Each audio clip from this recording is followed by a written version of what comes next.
रहा है कि मेरे 100 भाई खत्म हो गए, मैं भी घायल अवस्था में पड़ा हूं, लेकिन पांडवों का मैं बाल बांका नहीं कर पाया। उसी समय अश्वत्थामा आता है। अश्वत्थामा कौन है? द्रोणाचार्य जी का पुत्र है अश्वत्थामा, ब्राह्मण है। देखिए अश्वत्थामा आया क्योंकि दुर्योधन का मित्र है। अश्वत्थामा ने आकर के कहा, मित्र अब क्या सोचते हो? बोले, तुमसे मैंने कहा था कि तुम मुझे अपनी कौरव सेना का सेनापति बना दो, मैं एक भी पांडव को जीवित नहीं छोड़ता। लेकिन तुमने किस पर विश्वास किया? अपने मामा शकुनी पर, शल्य पर, इन लोगों पर भरोसा करके बैठे थे। तो दुर्योधन बोला, मैं यहाँ का राजा हूं, मैं मरते मरते भी यदि तुमको तिलक करके सेनापति बना दूं तो तुम मान्य करोगे? बोले बिल्कुल। अब एक बात बताइए, कथाएं तो आपने बहुत सुनी होंगी, लेकिन आपको ये बात बतानी होगी। ये सब बोल देते हैं कि दुर्योधन ने अश्वत्थामा का तिलक किया था। मां रोली चावल की थाली कौन लेके आया था?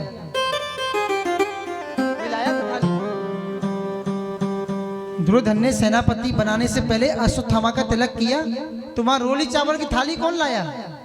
क्या सेवक लगे थे वहां पर? उस समय व्यक्ति मरने को बड़ा है, घायल अवस्था में पड़ा है, अरे अपनी जंगा फटी है, उस रक्त से ब्राह्मण का तिलक, ब्राह्मण का तिलक किससे? खून से। अब बताइए, किसी ब्राह्मण का तिलक रक्त से कर दिया जाए तो ब्राह्मण रहेगा?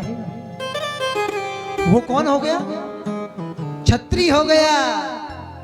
तभी तो भगवान ने आगे कहा है, खून का तिलक क्षत्रिय का किया जाता है। आपने सुना होगा, बड़े बड़े राजा महाराज पहले बलि दिया करते थे युद्ध में जाने से पहले, फिर उस रक्त की तलवार से उनका तिलक करते थे। ब्राह्मण का तिलक कर दिया उसने अपने रक्त से। अब बताओ। और बोले जाओ, बोले हे मित्र, तुमने मुझे यहाँ सेनापति बनाया है, मैं 5 पांडवों का वध कर दूंगा। अश्वत्थामा दौड़ा है, दौड़ते दौड़ते सीधा पहुंच गया है। उधर भगवान श्री कृष्ण द्वारकानाथ रात्रि में ही आते हैं और सोते हुए पांडवों से कहते हैं, अर्जुन, हे पार्थ उठो। युधिष्ठिर जी को भगवान ने कभी युधिष्ठिर नहीं कहा, या धर्मराज या दादा। बड़े को आपके यहाँ, आपके क्षेत्र में आज भी दादा बोलते हैं, बोलते हैं ना, दादा। तो दादा उठो। अर्जुन बोले, माधव क्या हुआ, रात्रि में क्यों जगा रहे? बोले विशेष मंत्रणा करनी। बोले सुबह करेंगे, अब क्या मंत्रणा रह गई है? बोले पूरा युद्ध हम जीत चुके हैं, हमारी विजय हो चुकी है, अब क्या मंत्रणा? बोले नहीं नहीं नहीं, बहुत विशेष मंत्रणा है। 5 पांडवों को उठाया और भगवान कृष्ण वहां से प्रस्थान कर गए। रात्रि में समय था। अश्वत्थामा रात्रि में दबे पांव चुपके चुपके आया और देखा कि 5 लोग सो रहे हैं। खड़ग निकाली, बड़ा प्रसन्न हो रहा है, और खड़ग निकाल करके 5 लोग जो सोए थे, 5 के मस्तकों को काट दिया। 5 के मस्तकों को काट करके एक पोटली बना करके, पोटली में बांध करके, और बड़ा प्रसन्न है, अरे आज मैंने पांडवों का वध कर दिया, आज तो मुझे सेनापति का पद मिला, आज मैंने पांडवों का वध कर दिया। इतना खुश है, दौड़ा चला जा रहा है, दौड़ा चला जा रहा है, और सीधा दुर्योधन के पास पहुंचा।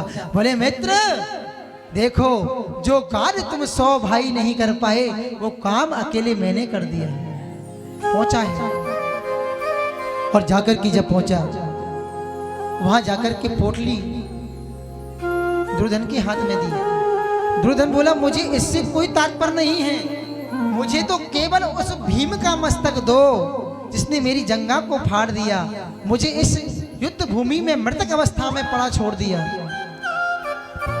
जो सबसे बड़ा मस्तक था उस पोटली में अश्वत्थामा ने निकाल के दे दिया, ये लो। अर्जुन ने एक ही बार में उस मस्तक को तोड़ दिया। थोड़ा हल्का।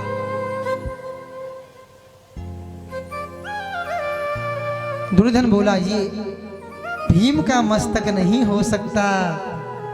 बोले भीम का लोहो वज्र के समान जिसका शरीर हो, उसका मस्तक टूट सकता है? नहीं। और जैसे उसने 4 पोटली को खोल के देखा, 4 मस्तक देखे, आंसू बहा के रोने लगा है दुर्योधन। दुर्योधन पहली बार रो रहा है और इतना फूट फूट के रोया। तो मित्र तुमने क्या कर दिया? तुमने तो हमारे वंश का ही नाश कर दिया। मैं मानता हूं कि पांडव हमारे शत्रु थे, लेकिन थे तो भाई। अरे हमारा पूरा वंश नष्ट हो चुका है, हम 100 भाई नष्ट हो चुके हैं। अरे हमने सोचा कि ये हम तो मर रहे हैं, ये 5 भाइयों की 5 संतान हैं, भविष्य में जाकर के भूले बिष्टे भी हमको श्राद्ध पक्ष में ये जल भी दे देंगे तो हमारा कल्याण हो जाता। लेकिन तुमने तो सब वंश का ही नाश कर दिया। दुर्योधन को वरदान था, दुर्योधन को वरदान था। आपको पता है इस बात का? नहीं। दुर्योधन की मुक्ति, उसका मरना कैसे होता? सभा में पड़ा है, सारा रक्त बह गया, युद्ध स्थल में पड़ा हुआ है, सारा रक्त शरीर का बह गया, फिर भी दुर्योधन की मृत्यु नहीं हो रही। क्यों नहीं हो रही मृत्यु? क्योंकि उसको वरदान था, जिस समय दुर्योधन के जीवन में सुख और दुख दोनों एक साथ टकराएंगे तभी उसकी मृत्यु हो जाएगी। जैसे अश्वत्थामा ने ला करके दिया, एक क्षण के अंदर सारा काम हुआ। ये देखो, ये पांडवों के मस्तक एकदम प्रसन्न हो गया, और जैसे मस्तक खोल के देखे कष्ट हो गया और उसकी मृत्यु तत्काल हो गई। ये वरदान